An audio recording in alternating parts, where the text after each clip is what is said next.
Welcome back students. इस video में हम बात करेंगे फ्लेक्स श्रिंक प्रॉपर्टी के बारे में। तो उसके लिए मैं विजुअल स्टूडियो कोड में जाऊँ चला जाता हूँ। सो गाइस, जो फ्लेक्स श्रिंक की प्रॉपर्टी है वो जैसे फ्लेक्स ग्रो की प्रॉपर्टी काम करती है कि जैसे हमारे पास यहाँ पे जो अवेलेबल स्पेस होती है, अगर हम फ्लेक्स ग्रो की प्रॉपर्टी लगाते हैं तो हम जो है वो आइटम्स को जो है वो कोई विड्थ जो है वो दे सकते हैं, मतलब हमने उनको कितना जो है वो ग्रो करना है।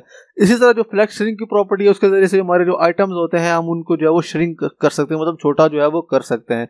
सो अभी मैं ब्राउजर को यहाँ से जो है वो छोटा करता हूँ तो यहाँ पे आप देख सकते हैं कि जैसे जैसे मैं ब्राउजर को छोटा करूंगा तो यहाँ पे जो हमारे आइटम्स हैं वो भी जो है वो श्रिंक जो है वो होते जा रहे हैं। तो यहाँ पे हमारे आइटम्स जो है वो मतलब छोटे हो रहे हैं। सो इसकी जो डिफॉल्ट वैल्यू होती है फ्लेक्स श्रिंक की वो 1 होती है, मतलब जहाँ तक जो है वो विड्थ जा रही है हमारे कंटेनर की वहां तक जो है वो हमारे आइटम जो है वो श्रिंक होते रहेंगे। जैसे यहाँ पे आप देख सकते हैं कि यहाँ पे जो है वो अब जो है वो इसकी विड्थ जो है वो खत्म हो गई है, तो यहाँ पे आप देख सकते हैं कि यहाँ पे जो हमारे आइटम्स जो है वो ओवरफ्लो जो है वो होना शुरू हो गए हैं। सो अभी मैं यहाँ पे आ जाता हूँ अपने VS कोड में। यहाँ पे जो मैंने आइटम की क्लास ली इसके ऊपर मैं अप्लाई करता हूँ। अगर फ्लेक्स श्रिंक में यहाँ पे इसकी जो डिफॉल्ट वैल्यू होती है वो होती है 1। अगर मैं यहाँ पे लिख लेता हूँ 0 अंदर इसको मैं सेव करूंगा तो यहाँ पे आप देख सकते हैं कि हमारा आइटम जो है वो अभी से जो है वो ओवरफ्लो होना जो है वो शुरू हो गया, मतलब हमारे आइटम जो है वो श्रिंक जो है वो नहीं हो रहा है। सो इसको मैं दोबारा से जो है वो यहाँ से जो है वो मिटा देता हूँ।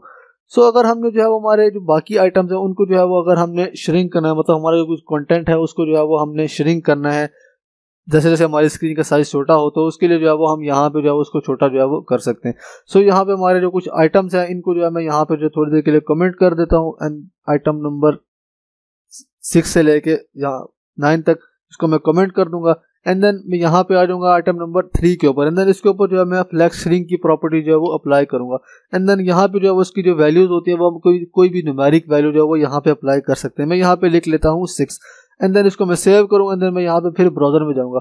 सो आप देखेंगे जैसे जैसे मैं ब्राउजर को छोटा करूंगा तो यहाँ पे जो हमारा आइटम नंबर 3 है वो बहुत तेज जो है वो छोटा होगा as compare to other item. तो मैं इसको जो है वो ब्राउजर को छोटा कर रहा हूँ तो यहाँ पे आप देख सकते हैं कि हमारा जो आइटम नंबर 3 है वो ज़्यादा जो है वो छोटा हो रहा है as compare to other item. So इस तरह से जो है वो हम फ्लेक्स श्रिंक की प्रॉपर्टी जो है वो अप्लाई कर सकते हैं किसी भी आइटम के ऊपर अगर हमने उसको जो है वो श्रिंक करना हो। इसी तरह अगर मैं आइटम नंबर 1 है इसके ऊपर भी फ्लेक्स श्रिंक की प्रॉपर्टी अप्लाई कर देता हूँ। मैं यहाँ से इसको जो है वो कॉपी कर लेता हूँ। एंड देन यहाँ पे जो है वो इसको मैं जो सेव पेस्ट करूंगा। देन यहाँ पे इसकी वैल्यू को मैं यहाँ से जो है वो चेंज कर देता हूँ। एंड देन मैं यहाँ पे आऊंगा। एंड देन मैं ब्राउजर को जो है वो छोटा करूंगा तो यहाँ पे आप देख सकते हैं कि आइटम नंबर 3 है और आइटम नंबर 1 है वो दोनों जो है वो श्रिंक हो रहे हैं, बाकी जो आइटम्स हैं वो जो है वो श्रिंक जो है वो नहीं हो रहे। सो इस तरह से जो है वो जो फ्लेक्स श्रिंक की प्रॉपर्टी है उसको यूज करके हमारे जो आइटम्स होते हैं हम उनको जो है वो श्रिंक जो है वो कर सकते हैं। सो आई होप आपको समझ आ गया होगा। So see you in the next video.